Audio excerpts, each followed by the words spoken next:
नमस्कार दोस्तों।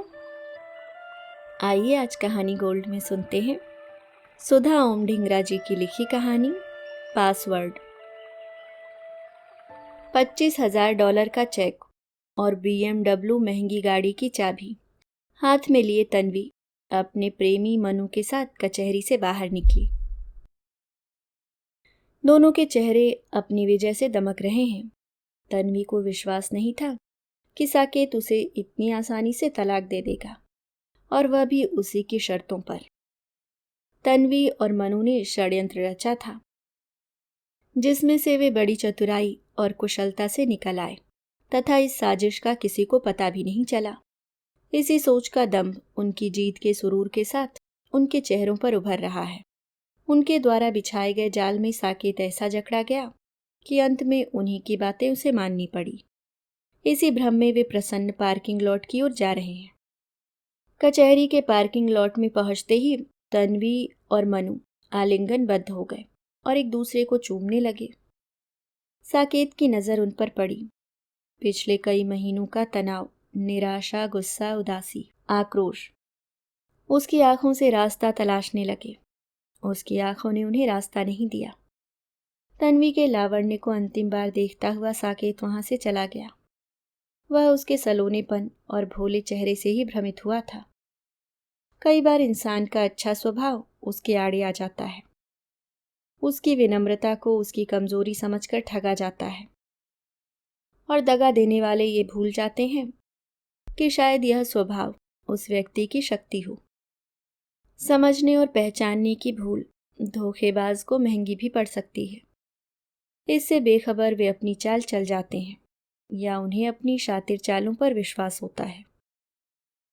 साकेत की शिष्टता को तन्वी और मनु ने अपने इरादों को सफल करने की सीढ़ी समझकर प्रयोग किया। तभी तो उन्होंने एक सोची समझी साजिश रची। जॉनसन्स एंड जॉनसन्स कंपनी में साकेत एक सफल और योग्य मार्केटिंग मैनेजर है। व्यावसायिक व्यवहार में वह बेहद कुशल है, यानी चतुर लोगों से निपटना जानता है। हाँ, सामाजिक और पारिवारिक मोर्चे पर सादगी, भद्रता और शालीनता से पेश आता है। तन्वी शायद इसी अंतर को समझ नहीं सकी। साकेत ने तन्वी की सब शर्तें मान ली और दोनों पक्षों के वकीलों ने उनकी इच्छानुसार कागजात तैयार कर दिए। जज के सामने तलाकनामे पर साकेत और तन्वी ने हस्ताक्षर किए। वे कागज एक फाइल में बंद कर दिए गए, और उसके साथ ही वे रिश्ते, वे नाते, वे बंधन, जिनमें 6 माह पहले ही दोनों बंधे थे, फाइल में नथी हो गए। साथ ही टूट गई साकेत की वह परिकल्पना जिसको साकार करने की धुन में उसने यहाँ की कई अच्छी लड़कियों को ठुकरा दिया था। देसी मूल्यों से ओतप्रोत लड़की को वह अपनी जीवन संगनी बनाना चाहता था। परिवार ने तन्वी से उसे मिलाया था। दोनों परिवार वर्षों से एक दूसरे को जानते हैं, और उसे उसमें वे सब गुण मिले जो वह अपनी सहयात्री में ढूंढ रहा था। तन्वी की सादगी ने उसे आकर्षित किया था, और शादी के बाद तन्वी पूर्व से पश्चिम में आ गई थी। JFK एयरपोर्ट पर साकेत संवेदों की खुशबू से सराबोर बेताबी से तन्वी का इंतजार कर रहा था। 3 महीने बाद वह उससे मिलेगा, चाहे रोज फोन से, स्काइप से, हर तकनीकी साधन से जितना वे जुड़ सकते थे जुड़े हुए थे। पर शादी के बाद तन्वी उसके पास आ रही थी। इन अनुभूतियों का एहसास उसके शरीर को तरंगित कर रहा था। शादी भी क्या थी, बस सगाई के साथ ही घर में पंडित बुलवाकर उनके फेरे करवा दिए गए थे।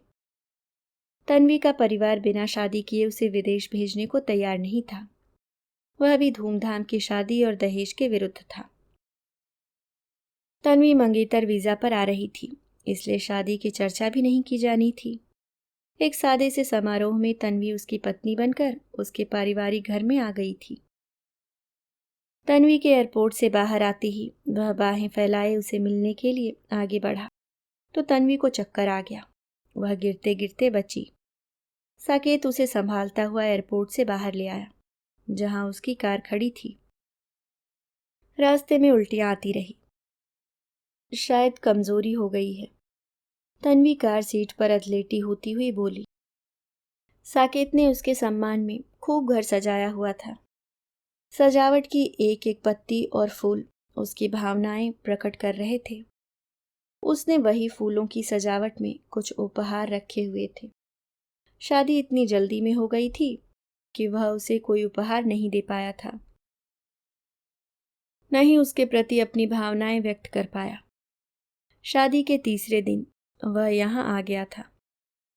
दैहिक संबंधों से भावनात्मक संबंधों की ओर तन्वी नहीं बढ़ना चाहती थी। उसकी इच्छा थी कि संबंधों की शुरुआत तभी हो जब उनमें दोस्ती हो जाए। साकेत ने उसकी इच्छा का सम्मान किया। तन्वी ने घर में प्रवेश करते ही एक नज़र उस सजावट पर डाली और मुंह फेर लिया। साकेत को उसका व्यवहार अटपटा लगा, पर उसने सोचा, तबीयत खराब हो तो रोमांटिक वातावरण कहाँ अच्छा लगता है।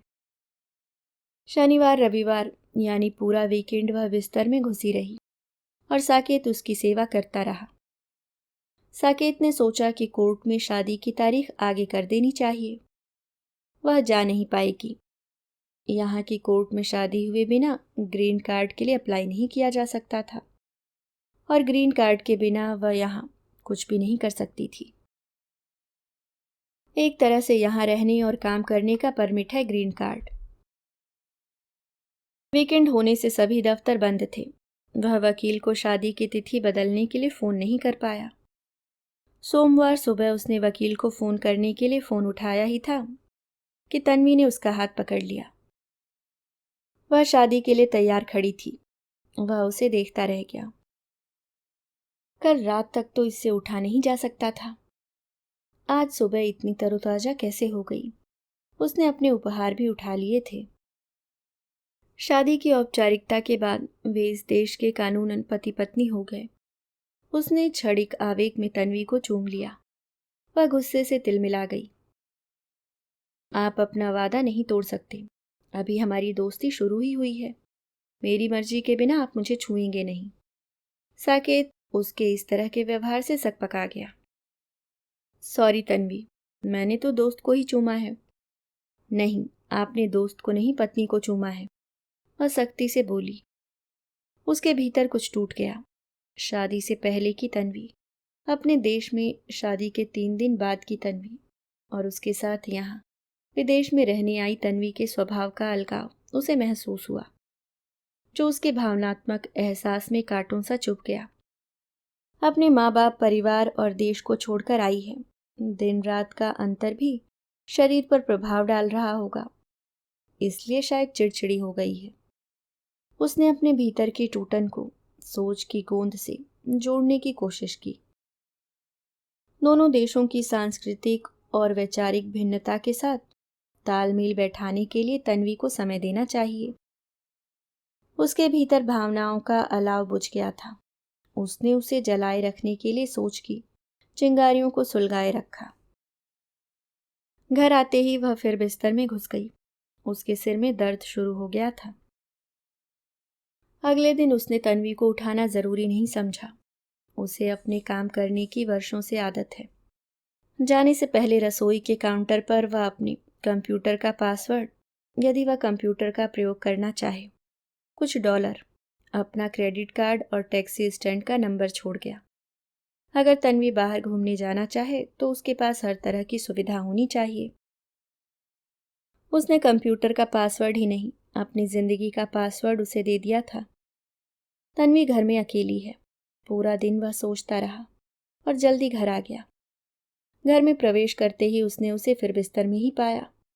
उसे देखते ही वह बोली, हर महीने के इन दिनों में मुझे बहुत तकलीफ होती है। आराम करके ही इस परेशानी को कम कर पाती हूँ।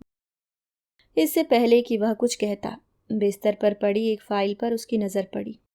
वह उसे खोलकर देखने लगा। वीज़ा अप्लाई करने के लिए सारे कागज़ तैयार थे, जिन्हें भरने में, प्रमाण पत्र जुटाने में काफ़ी समय लगता है।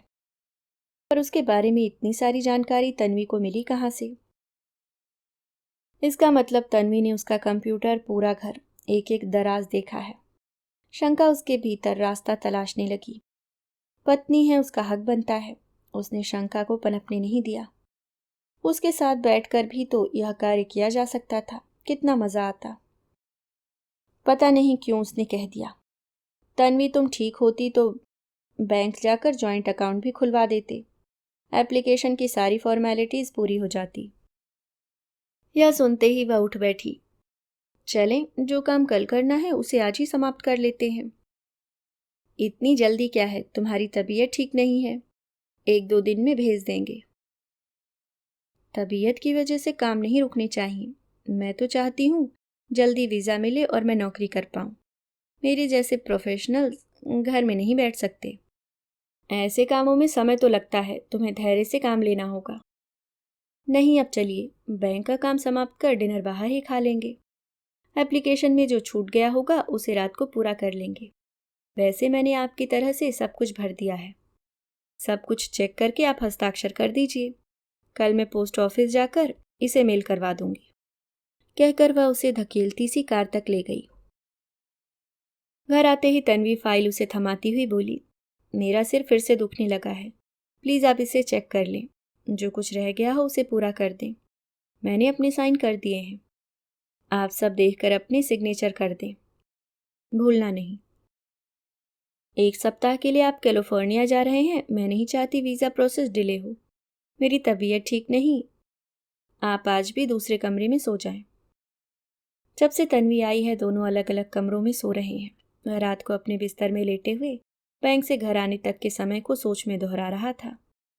उसे कुछ परेशान कर रहा था और वह कुछ उसकी पकड़ में नहीं आ रहा।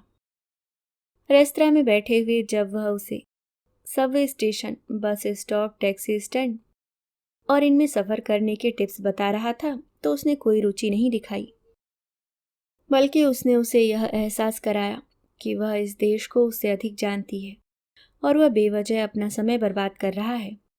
वह चाहता था कि कैलिफोर्निया जाने से पहले तन्वी को सब कुछ समझा दे। उसकी टूरिंग जॉब है, आए दिन वह घर से बाहर रहेगा। उसे तन्वी का व्यवहार अजीब सा लग रहा है। नवविवाहिता की तरह वह व्यवहार नहीं कर रही। कहीं वह उससे अधिक अपेक्षा तो नहीं कर रहा। किसी समस्या या चुनौती से पहले आत्मचिंतन करना उसका स्वभाव है। नहीं, वह एक साधारण पुरुष की तरह बस अपनी नई ब्याहता से कुछ चंचलता, संवेदना और भावनाओं की थोड़ी सी अभिव्यक्ति चाहता है। दोस्ती बढ़ाने के लिए भी तो संवाद की जरूरत है, पर यहाँ तो भावनाएं सूखी हुई लग रही हैं, जिसका एहसास उसे पहले नहीं हुआ। तन्वी उसे अति उत्साही, महत्वाकांक्षी और ओवर स्मार्ट लड़की लगी, जिसकी तीखी पैनी नज़र और सोच सिर्फ अपना लक्ष्य देखती है, जिसके लिए वह और शादी दूसरे नंबर पर है। फाइल में लगे दस्तावेजों को देखकर वह और भी हैरान था। बिना किसी वकील की सहायता के वीज़ा का निवेदन पत्र इस तरह से तैयार नहीं किया जा सकता, विशेषकर जो इस देश में नया आया हो। हालांकि उसने एक बुद्धिमान और प्रतिभा संपन्न लड़की से ही शादी की है। स्मृतियां उसे बार बार पिछले 3 महीनों की झलकियां दे रही थीं। नींद को आंखें स्वीकार नहीं कर रही थी। एक के बाद एक पिछले 3 महीने उसकी आंखों से अपनी राह बना रहे थे। स्काइप पर बात करते हुए वह कह रही है कि उसे कंप्यूटर घुमाते हुए घर दिखाओ। फिर उसने पूरे घर का वीडियो बनाकर भेजा। उसे लगा कि तन्वी को अपने नए घर की जिज्ञासा है, इसलिए प्यार की बातें करने की बजाय घर के बारे में पूछती है। फोन वार्तालाप उसके कानों में गूंजने लगे। किसी भी बातचीत में तन्वी ने प्यार नहीं जताया था। वह हर बार कभी वेतन, कभी सेविंग, कभी बैंक का नाम, कभी दिनचर्या, कभी दोस्तों के बारे में ही उसने पूछा था। हाँ, वह पूछती इस तरह से थी कि उसे कभी बुरा नहीं लगा। उसे तन्वी का यह कहना, लंच खा लीजिए, डिनर खाया या नहीं, प्लीज़ बड़ी देर हो गई, सो जाएं, उसे प्यार लगता था। अन्य बातों की ओर उसका ध्यान नहीं गया था। वह जल्दी ही किसी निर्णय पर नहीं पहुंचना चाहता था। तन्वी को वह समय देना चाहता था, पर वह बेचैन था। बेचैनी का कारण नहीं ढूंढ पा रहा था। मन और बुद्धि के तर्क वितर्कों में वह उलझ रहा था। वह परंपरावादी नहीं है, पर शादी की संस्था में विश्वास करता है। उसका मन तन्वी को एक व्यावसायिक लड़की के साथ साथ एक पत्नी के रूप में भी देखना चाहता है। घर के कामों के लिए वह पत्नी नहीं लाया। वे सब काम तो वह स्वयं भी कर लेता है। वह पत्नी को एक साथी, संगिनी के रूप में देखना चाहता है। उसके लिए तालमेल की जरूरत है। उसे लगा था कि उसने तन्वी को अपनी सोच, अपने विचारों और जीवन दर्शन से काफी हद तक परिचित करवा दिया था, और उसने भी बड़ी उमंग के साथ अपने इसी तरह के विचारों को प्रकट किया था। उसने तन्वी और उसके परिवार को यह भी बताया था कि वीज़ा के लिए कम से कम 3 महीने का समय लगेगा और उसके लिए धैर्य की ज़रूरत होगी। अब उसे इतनी हड़बड़ी क्यों? जब से वह आई है उसने एक बार भी उसके बारे में नहीं सोचा। बुद्धि में शंका निवास कर गई है, कहीं कुछ गड़बड़ है। इसी द्वंद्व में उसने फाइल एक तरफ रख दी और सोचते सोचते सो गया। सुबह उसे कैलिफोर्निया की फ्लाइट पकड़नी है। कैलिफोर्निया पहुंचते ही उसे तन्वी का गुस्से से भरपूर शब्दों के बाण छोड़ता फोन आया। साकेत, मैंने तुम्हें समझने में भूल की। सोचती थी कि तुम विदेश में रहते हो। तुम्हारी सोच प्रगतिशील पुरुष की सोच होगी जो स्त्री को बराबरी का दर्जा देगा, पर तुम उसी मानसिकता के शिकार निकले जिससे हमारी पीढ़ी की लड़कियां लड़ रही हैं। तुम जानबूझकर साइन नहीं करके गए ताकि मैं तुम्हारी मिन्नतें डालूं और तुम्हारे सामने बिछ जाऊं। मिस्टर साकेत पाठक, मैं आधुनिक लड़की हूं, अपने अधिकारों के प्रति सजग हूं। तुम्हें वापस आते ही साइन तो करने पड़ेंगे, यह मेरा हक है। वीज़ा तो मैं लेकर रहूंगी। और उसने फ़ोन काट दिया। साकेत भौचक्का रह गया। क्या आधुनिक नारी ऐसी होती है कि मतलब है तो पति के लिए संबोधन आप, नहीं तो तुम? सच जाने बिना बस पति को कटघरे में खड़ा करके दोषी घोषित कर दो, उसे बोलने का मौका भी न दो। उसे तन्वी के व्यवहार से झटका लगा। जब से वह आई है वह तनाव में रह रहा है। संबंधों में जिस मधुरता की तलाश वह कर रहा था वह अगरबत्ती के धुएं से खुशबू न देकर काला धुआं छोड़ती हुई उसका दम घुट रही है। देश से जब भी वह फोन करती तो बड़ी मीठी प्यारी बातें करके उसका हालचाल पूछती थी। अब क्या हो गया है? उसका अस्तित्व ही नकार दिया गया है। वह क्या चाहता है या तन्वी ने जानने की कोशिश ही नहीं की। उससे कहाँ गलती हो गई, वह सोचने लगा। पितृसत्ता से भारतीय नारी बेइंतहा पीड़ित हो चुकी है, वह समझता है। वह स्वयं भी पितृसत्ता के विरुद्ध है। अभी तन्वी ने उसे समझा ही कितना है जो इस तरह की बातें कह गई। जूलिया पेशेवर, महत्वाकांक्षी, बड़े अच्छे स्वभाव वाली लड़की है। पूर्वी सभ्यता के रंग में रंग गई है। फिर भी उसने जूलिया का प्रणय निवेदन स्वीकार नहीं किया, क्योंकि वह बात बात में नारी सशक्तिकरण का झंडा उठा लेती है। साकेत इसे एक तरफा सोच मानता है। झंडा वहां उठाया जाए जहां पुरुष अपनी सत्ता का दुरुपयोग करे। जो पुरुष स्वयं ही इस सत्ता के विरुद्ध हो उसे तो इससे दूर रखा जाए। ऐसा व्यवहार तब नारीबाजी का रूप ले लेता है। क्या तन्वी भी ऐसी ही है? उसके भीतर कई प्रश्न कुलबुलाने लगे। पूरा सप्ताह तन्वी ने उसके फोन कॉल्स का उत्तर नहीं दिया।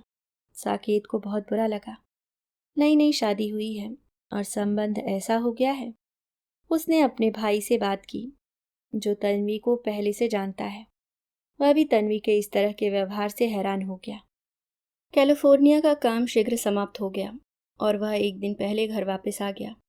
रास्ते भर तन्वी को अचंभित करने की कल्पना करता रहा। दरवाज़ा खोलते ही तन्वी के चेहरे के हाव भाव बदले। उसके अकस्मात आने पर वह खुश नहीं हुई।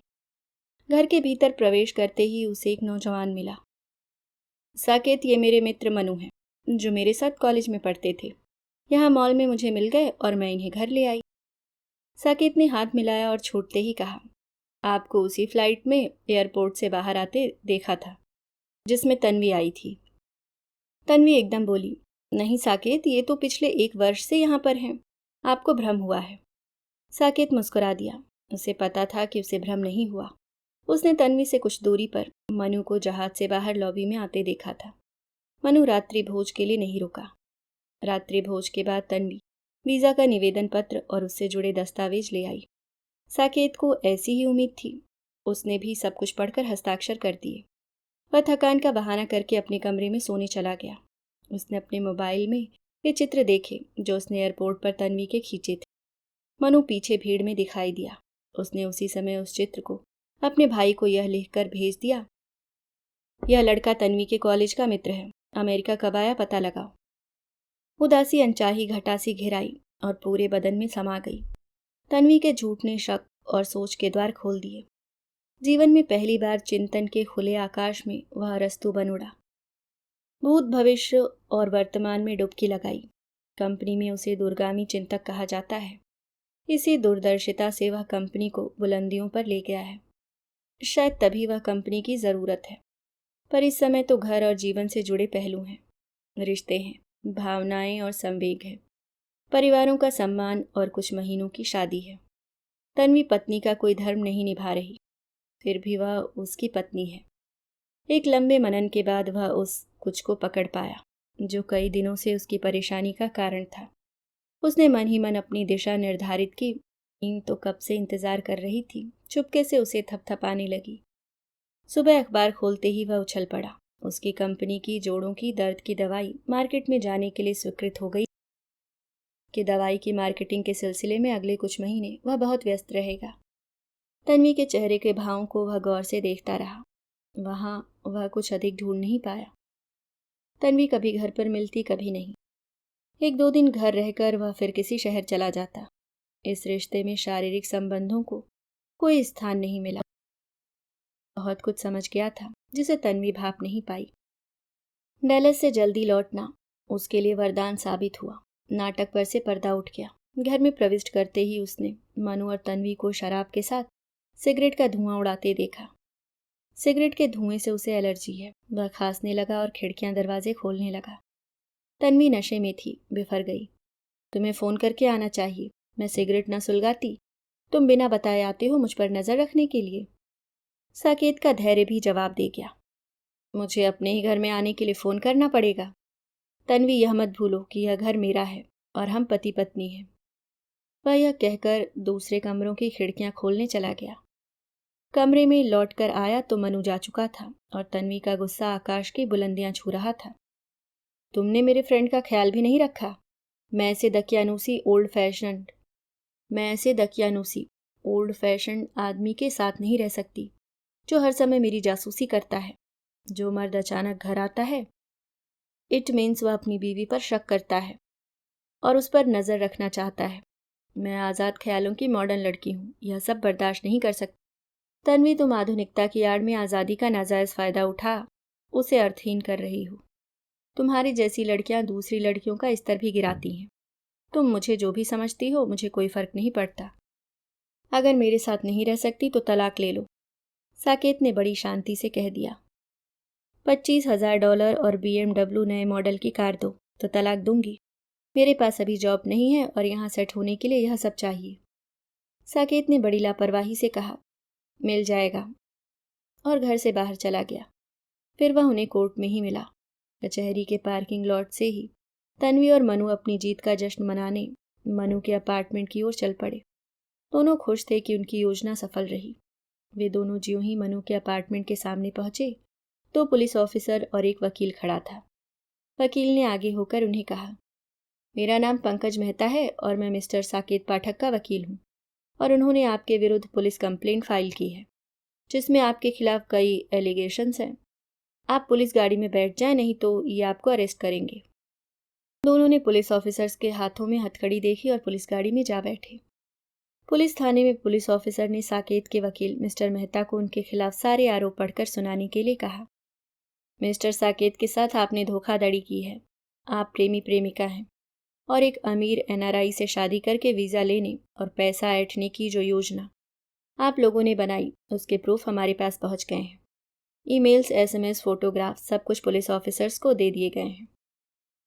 मिस तन्वी, आपने मिस्टर साकेत के साथ कोई शारीरिक संबंध नहीं बनाए, पर यहाँ आने से पहले आपने जिस क्लिनिक में अबॉर्शन करवाया उसकी पूरी रिपोर्ट डॉक्टर के लेटर के साथ हमारे पास है। पिछले 3 महीने में आपने मिस्टर साकेत के बैंक और क्रेडिट कार्ड से $50,000 खर्च किए हैं। तन्वी एकदम बोल पड़ी। साकेत को इसका पता था तो ऐतराज़ क्यों नहीं किया? अब किस बात की शिकायत? आप अपने पर खर्च करती तो कोई शिकायत नहीं थी। मिस्टर मनु के अपार्टमेंट का रेंट और उसके सारे खर्चे उस पैसे से किए गए हैं। अब मनु बोला, क्या प्रूफ है?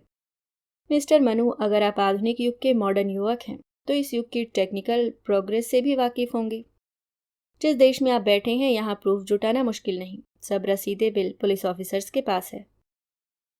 अब पुलिस ऑफिसर खड़ा हो गया और बोला, mister Manu, you are illegal here. Your visa was only for 15 days. You did not renew that. Now rules are different for illegal immigrants. Manu का चेहरा पसीने से भीग गया। ऑफिसर तन्वी की ओर मुड़कर बोला, miss Tanvi, show me your green card. Mister Mehta बोले, ग्रीन कार्ड इनके पास नहीं है और ये भी इलीगल है। नहीं, मेरा ग्रीन कार्ड 1-2 दिन में आने वाला है, तन्वी जोर से बोली। अब पंकज मेहता मुस्कुरा पड़े। तन्वी जी, षड्यंत्र क्या आप ही रच सकती हैं? आप अपनी स्वार्थ सिद्धि के लिए इतनी जुनूनी हो गई थीं कि अभी भूल गईं कि मेरे क्लाइंट मिस्टर साकेत एक बुद्धिमान और सुलझे हुए इंसान हैं। वह आपकी मंशा को समझ सकते हैं। आप ग्रीन कार्ड लेने के लिए इतनी उत्साहित और अधीर हो गई थी। आपने मिस्टर साकेत की तरफ से भी फॉर्म भर दिए, जबकि कुछ जानकारी और सूचना वे ही दे सकते थे। वे भी मस्त हो गए। उन्होंने अधूरी जानकारी ही जाने दी। उन्होंने सोचा कि अगर आपका व्यवहार सही निकला तो वे सब दस्तावेज बाद में भेजे जा सकते हैं। आपका अल्प ज्ञान और चालाकी ही आपको ले डूबी। आप इमिग्रेशन के कागज भेजने के बाद ही यह समझने लगी, बस आपका ग्रीन कार्ड तो अब आ जाएगा। मैडम, इतनी जल्दी यह सब होता तो लोग इसके लिए संघर्ष क्यों करें? अपनी तेज गति और अधैर्य में, जो आपकी पीढ़ी का स्वभाव है, आपने इस ओर भी ध्यान नहीं दिया कि पत्र व्यवहार के लिए मिस्टर साकेत के ऑफिस की ईमेल है। सही जानकारी तो आपको हो नहीं सकती थी। हाँ, उन्होंने आपके चेहरे से नकाब उठाने के लिए एक छोटी सी चाल चली। इमिग्रेशन के एक वकील से बात की, उसका खर्चा उठाया और उसकी सलाह पर चले। आपको कहा कि इस वकील को लेने से वीज़ा जल्दी मिल जाएगा। वह वकील आपको ईमेल भेजता रहा, आपको वीज़ा स्टेटस बताता रहा, ताकि आप लापरवाह हो जाएं और इमिग्रेशन की साइट पर जाने की आपकी इच्छा ही न हो। आपकी एप्लीकेशन तो तथ्यों और सूचना की कमी के कारण पहले ही रिजेक्ट हो गई थी। तलाक के लिए बहुत सी बातें कोर्ट में उठाई जा सकती थीं, पर मिस्टर साकेत ने आपकी शर्तों पर जल्दी तलाक इसलिए दे दिया ताकि आप उनकी पत्नी की बजाय गैर कानूनी अप्रवासी हो जाएं और आप पर कानून का शिकंजा सख्ती से कसे। आपके खिलाफ जो कुछ मैंने कहा है उसके सारे प्रूफ कोर्ट में पेश कर दिए जाएंगे। कार की चाबियां और चेक तन्वी के हाथ से फिसलकर नीचे जमीन पर गिर गए। तन्वी और मनु का दम बदन से बहने लगा। साकेत ने तो अपनी जिंदगी का पासवर्ड तन्वी को दे दिया था, पर तन्वी के जीवन का पासवर्ड उससे कहीं खो गया था। अभी आप सुन रहे थे सुधा ओम ढिंगरा जी की लिखी कहानी पासवर्ड।